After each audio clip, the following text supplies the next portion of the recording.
Self-Government Essential to Wisdom. Sermon 9 of Sermons on Various Subjects, Volume 3, by John Abernethy. Proverbs chapter 25, verse 28, quote, "He that hath no rule over his own spirit is like a city broken down and without walls," end quote. As it is the professed design of this book to recommend religious virtue under the character of wisdom, the author, in his concise and unconnected manner of writing, hinteth several strong arguments to press his main scope, which I have endeavoured to explain, and then I propose to consider the directions he giveth in order to our attaining wisdom, if men are once won to a just esteem of that great endowment which is the very perfection of the human nature, the noblest accomplishment of the mind, and if they be thoroughly sensible of the unspeakable advantages which will accrue to them from it both in this world and in the next, this will naturally produce the love of wisdom, and an ardent desire after it, which is the first qualification, and next an earnest diligent endeavour, or seeking wisdom early, both which I have considered. But the great question is concerning the proper object of our diligence. In every art or science a man learneth, he must know how to employ his industry. It is not enough to tell him he must take pains. He must be made to understand how he ought to bestow his pains. The artificer is acquainted with his tools, and the manner of using them, and with the proper materials of his labour. The man of letters is directed in the choice of his books, and the proper subject of his study. In like manner, the teachers of religious wisdom show us what are the objects about which it is conversant, and they are our own hearts. The votaries of virtue must there apply their strength and their most careful attention, and their constant business is to observe, and duly to regulate, the affections, dispositions, and voluntary movements of their own minds. Solomon directeth us, Proverbs chapter 4, verse 23, quote, "to keep the heart with all diligence, for out of it are the issues of life," end quote. And in the text, he showeth the wretched, the forlorn, and ruinous condition of the person who hath no rule over his own spirit. He is, quote, "like a city that is broken down and without walls," end quote, without order and beauty, without strength and safety, a confused, irregular, and deformed heap, open to every assault and defenceless against any invader. This, one would think, is a subject recommended to our study and application by the immediate interest we have in it. What is it that can possibly concern a man more than the art of self-government? The consequences of it so nearly affect him, and a perception of the advantages of it in inward tranquillity so obvious, indeed unavoidable, and of the disadvantage of neglecting it in the continual reproaches of his own heart. Is it not very inexcusable for a man to be a stranger to himself, and not to know how to make the best of his own natural powers and affections, so as he may be carried to his proper perfection, and enjoy all the happiness he is capable of? Would it not show a trifling and over-curious temper for a man to spend his time in inquiring into the state, the situation, the customs, policy, and laws of far distant countries, and be a stranger to his own, to which he hath so near a relation, and so much a better opportunity of improving his knowledge to valuable purposes? In like manner, every kind of knowledge may be reckoned unprofitable while the knowledge of ourselves is neglected, and we do not make it our business to understand the maxims and rules by which we should govern our spirits. For a man to take a great deal of pains abroad, to spend his time and labour in acquiring the art of working in metal, in wood and stone, a dexterity in cultivating the ground, to be skilful in commerce, to understand the history of nature in as great an extent as Solomon did, who had understanding exceeding much, and, quote, "largeness of heart, even as the sand which is on the seashore," end quote, so as not only to treat judiciously of moral subjects, but to speak with knowledge of trees, quote, "from the cedar which is in Lebanon, to the hyssop which springeth out of the wall, of beasts also, and fowls, and creeping things, and fishes," end quote, 1 Kings chapter 4, verse 29, to know the distances and magnitude of the heavenly bodies, and the laws according to which they are moved in their several orbs, to be an able politician, well acquainted with the interests of states and kingdoms, and the rules by which they ought to be governed. For a man, I say, to arrive at a great measure of perfection in these kinds of knowledge, however useful and valuable in many respects, and yet to be ignorant of himself, and of the true principles and maxims by which he ought to conduct his life and form the dispositions of his mind, is to be wise in trifles, and foolish in matters of the greatest moment. Whatever reputation may be acquired by skill in those things which may be justly called foreign, as having no relation to the principal ends of our being, such skill, when exercised ultimately on objects of this sort, is but unprofitable and indeed folly. Yet are many of mankind, even of those who are reputed wise, guilty of this folly.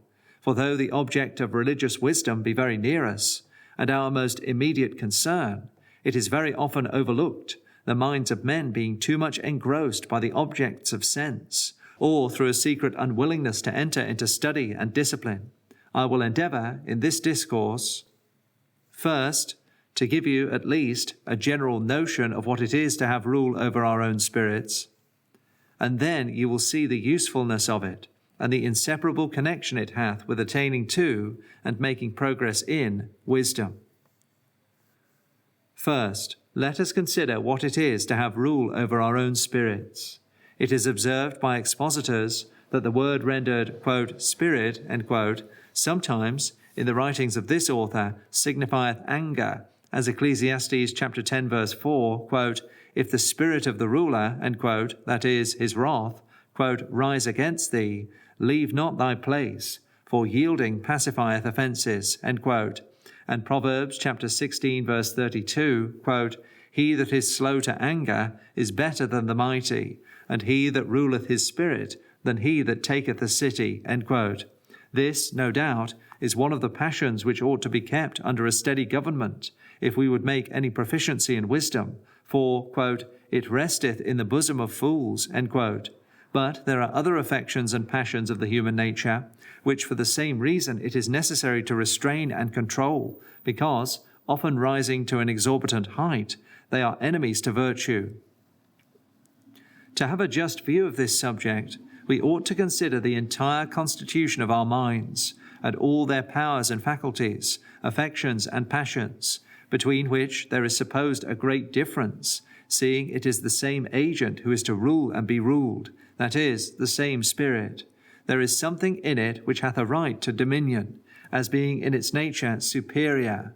There are other parts which hold an inferior place, and ought to be in subjection.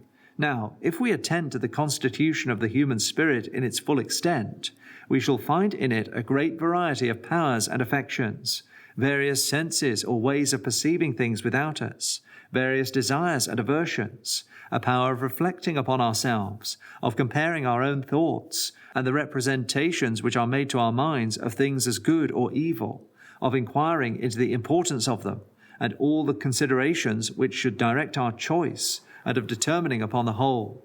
We find also that which is called conscience, a sense of duty and sin, and of moral good and evil, a necessary self-approbation arising from the one, and reproach and condemnation from the other. There are, besides, a great many propensities in our minds which cannot be called in the strictest sense natural, but incidental rather, and which take their rise not from the essence of our constitution, but from particular occasions in life, various complexion of body, and other incidental causes. To make this plain by examples, we see a great difference in the tempers of men. Some eagerly covet wealth, others have an impatient thirst for power and honour, and others are prone to the pursuit of pleasure. Some timorous spirits are very apt to fall into panics, are thrown into consternation by any sudden surprising emergent, which presenteth danger to the imagination, and others fall into furious transports of anger upon any apprehension of an injury or appearance of provocation. But that these are not natural in the strictest sense, that is, necessarily belonging to our constitution, I think appeareth from this consideration, that they are not uniform. Nature operateth alike, and by certain invariable laws. All kinds of beings in the universe continue in their motions and relations after the ordinance of their great author, as the psalmist speaketh, Psalm 119, verse 91, concerning the heavens and the earth. And so, in some things, the human nature is as uniform as any other. There are certain sensations, powers, and appetites in all men of which we can no more divest ourselves than we can cease to be. But these particular propensities, of which I am speaking, are not so. They are strong in some, in others weak, or scarcely to be discerned at all, which showeth them either to be contracted or to depend on accidental causes. Nay, they vary in the same persons. He who is voluptuous in youth becometh, perhaps, covetous in his more advanced years, and peevish and froward in his old age, so that even opposite dispositions prevail in him at different times.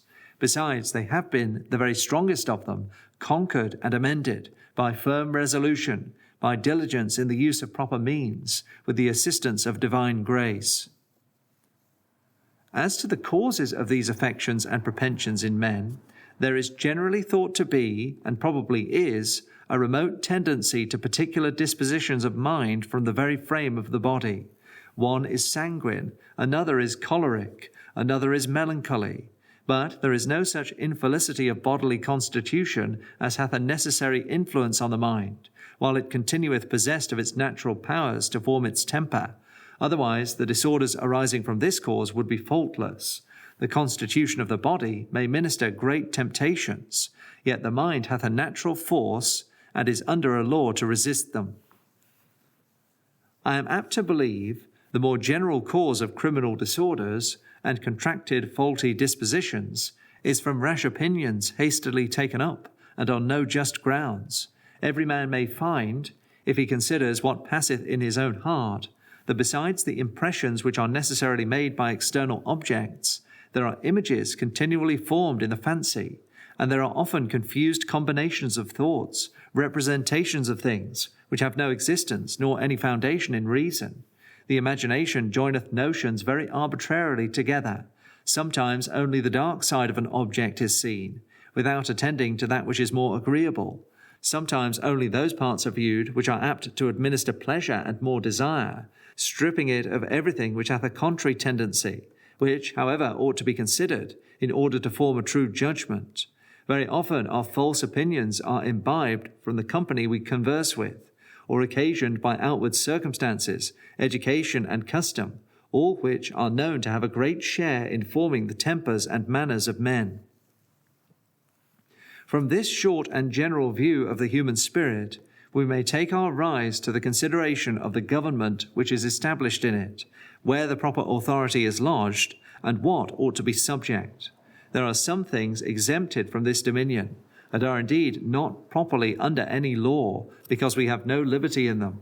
The original determination of our nature we cannot possibly alter nor hinder, and we are not obliged to it.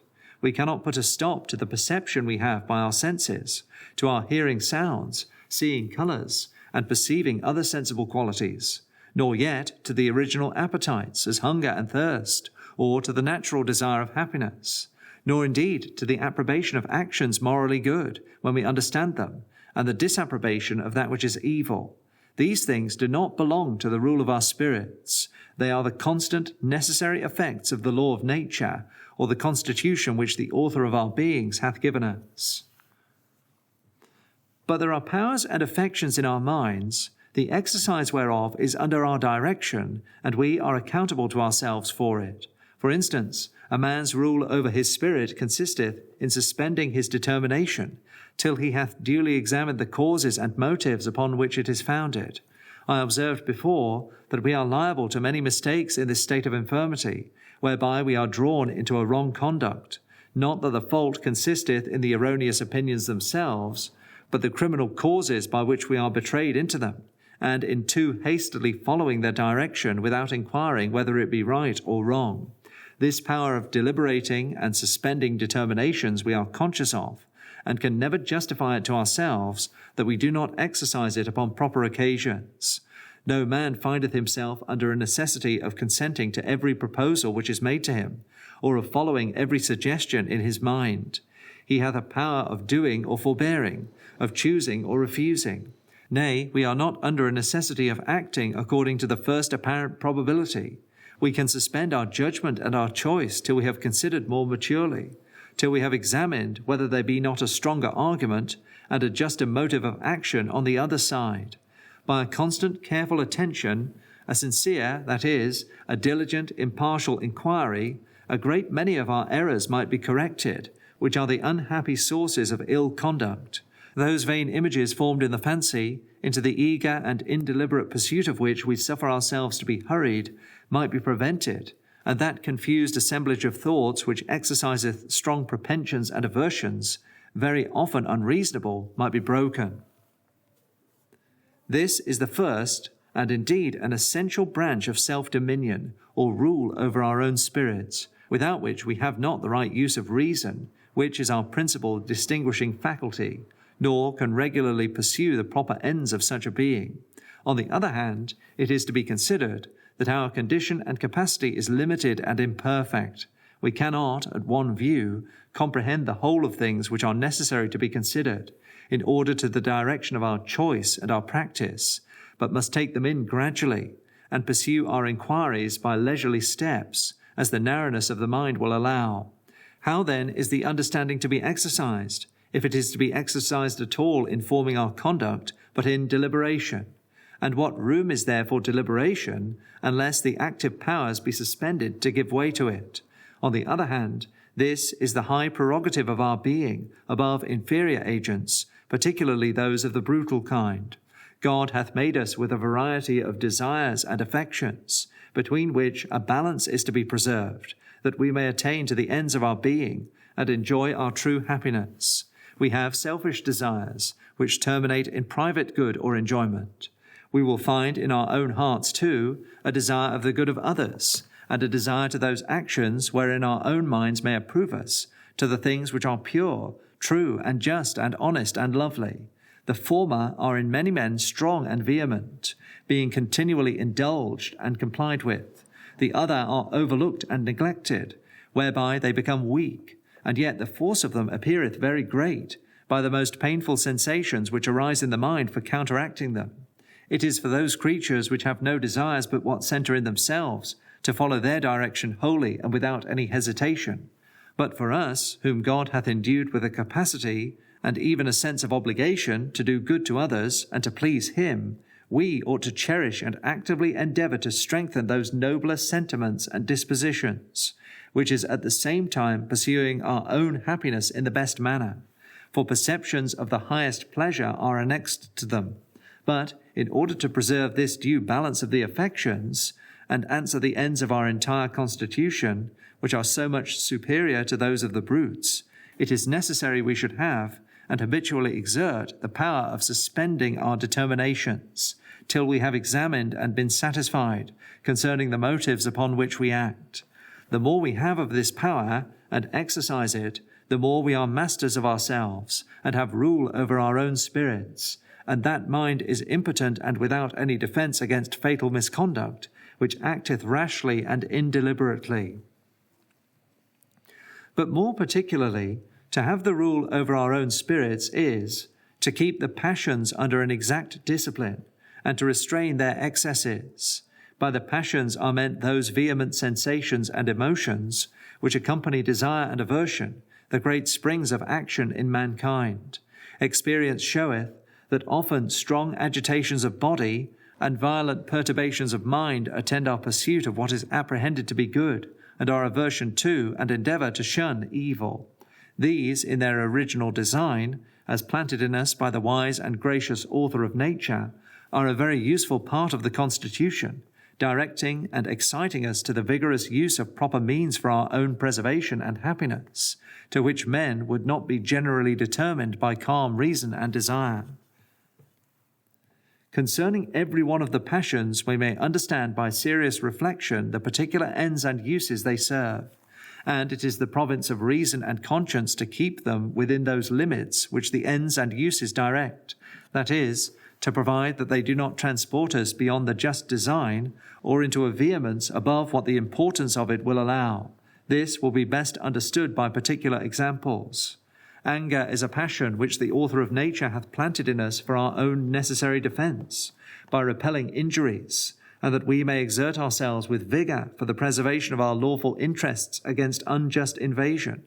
But it riseth to an extreme which ought to be repressed, when it transporteth us beyond those bounds, and when it terminateth in the destruction or hurt of the injurious, without regard to our own safety, which is the proper end. Again, there are natural desires in men of very unequal moment, which often rise to passions. But how unreasonable and weak is it to be passionate for trifles? And those desires, which are of greater consideration to the state of the world, but do not relate to the highest ends of life, certainly we ought so to govern that the anxiety and uneasiness of them do not entirely destroy the relish of life, and render us unfit for pursuing the main business of it. The desire of offspring is a natural one and lawful, but it was heightened by passion in Rachel to a great extreme when she said, quote, "Give me children or I die," end quote. Besides these passions which have a foundation in nature, and the excess only is faulty, which the mind ought to restrain by calm and serious consideration, there are others raised on occasions merely fantastical. Custom, habit, and other causes beget false opinions, which represent things under the appearance of good, and stamp a great importance upon them, which have really no relation to the necessities and the ends of our being, as the objects of the original desires have, such as gay apparel, equipage, titles, which have the inviting idea of magnificence and grandeur annexed to them. But if we calmly consider the human nature, we will see they have no connection with the main concerns of it. And yet these fantastical things are known to be the occasion of very violent and disturbing passions, which a wise man ought to restrain, and it evidently belongeth to a just government of himself. Fear is, by the wise and good Creator, placed in our nature for its preservation, that being apprised of danger, we should arm against it, and take all necessary precautions for our safety. But very often it hath a contrary effect. It so dispiriteth and enfeebleth a man as to render him quite incapable of doing anything for his own defence, which is a great instance of weakness and want of due government over our own spirits. But it might be successfully opposed by reason and vigorous resolution, though reason and conscience have, perhaps, as hard a task in conquering fear as any infirmity of the human nature. But it is not necessary to go through all the passions and infirmities of the human mind, which ought to be kept under discipline. The examples I have mentioned will be sufficient to answer the design I proposed, that is, to give you a general notion of what it is to have rule over our own spirits. I come, in the second place, to consider the reasonableness and usefulness of it, and the connection it hath with attaining to and making progress in wisdom. The true end of self-government is that the superior powers of the mind may be preserved in their due exercise, and that the nobler affections of our nature may have their full force. Anyone who but a little reflecteth on the frame of men will see that the understanding is a high faculty, by which we all suppose ourselves distinguished from the inferior kinds of animals. We value ourselves upon it. Its capacity is large, reaching to a vast variety of objects. Its exercises are various, and we have strong perceptions of pleasure arising from them. Should we not then exert our utmost power to preserve it free and undisturbed, and to enjoy the use and improvement of it to the highest degree of perfection we are capable of? But the irregularities mentioned in the lower parts of our nature, the vanities and errors of the imagination, and the extravagancies of the passions, tend to darken the understanding and mar its free exercise, as everyone's experience will satisfy him who doth at all attend to what passeth in his own mind. And therefore, certainly, we should, with our utmost power, oppose those disorders which obscure that which is a principal glory of our frame. Again, the self-determining power is an excellent one, and a high prerogative of our nature. We cannot, I think, but be sensible that there is a great dignity and pleasure in the exercise of true liberty, or of acting freely according to the best judgment we can make of things, and that it is an abject and a painful state of mind to be driven and hurried blindly without seeing the grounds we go upon. Now, a confused imagination and tumultuous passions tend to destroy freedom. The soul, through their influence, is cramped and straitened, nay, becometh impotent, and so is deprived of the true and substantial pleasures of liberty. This is a just reason for resisting vigorously the tyranny of lust and passion. Why do we so highly resent the encroachment made upon our freedom by others, and tenaciously assert the right of judging for ourselves and acting according to the best judgment we can make, if we will meanly give up that right to an usurping tyrant within, which equally taketh away the privilege, namely, liberty in acting according to the approbation of the understanding upon a deliberate inquiry, which they who are conducted wholly by their imaginations and passions cannot boast of?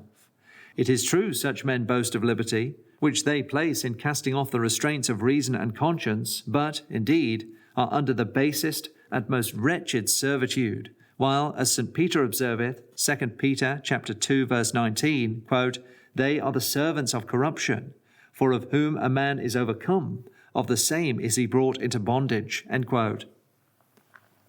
Besides, as man was not made holy for the business and ends of the animal life, like the beasts which perish, he hath some affections which carry him to higher ends.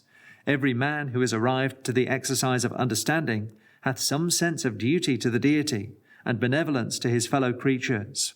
In these we cannot but approve ourselves, and they yield the highest satisfaction, though in many men such sentiments and affections are weak and ineffectual. But why? Certainly, because they are overborne by the excesses of other affections.